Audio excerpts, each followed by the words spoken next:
Во 21. век страдаме од немир, исто како што страдале луѓето и пред 2000 години. И тие имале немир од страв, од смртта, страв дали ќе можат да преживеат, кој е смисолот на животот и духовната збунетост. Во суштина овие грижи постоеле во минатото, постојат и денес, а најверојатно ќе постојат и во иднина.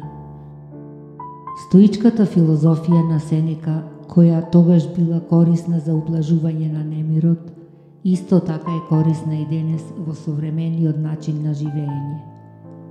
Никогаш не го губиме она што навистина е наше, а во собственост ги имаме нашите способности, нашите вредности и нашето правилно расудување.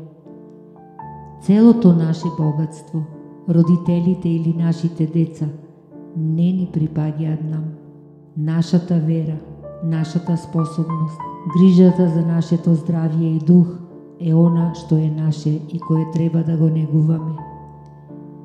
Секогаш кога поминуваме низ тежок период во животот, кога сакаме да се ослободиме од стресот и грижите, и кога ни е потребен внатрешен мир, да се осврнеме на филозофијата на Сенека.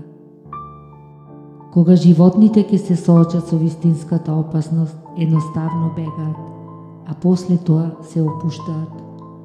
За разлика од нив човекот, иако во тој момент живее добро, тој страда поради минатото или што ќе биде во иднината.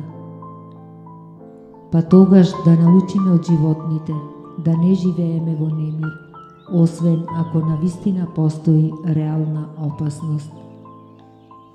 Затоа да уживаме во животот и да останеме опуштени секогаш кога тоа е возможно.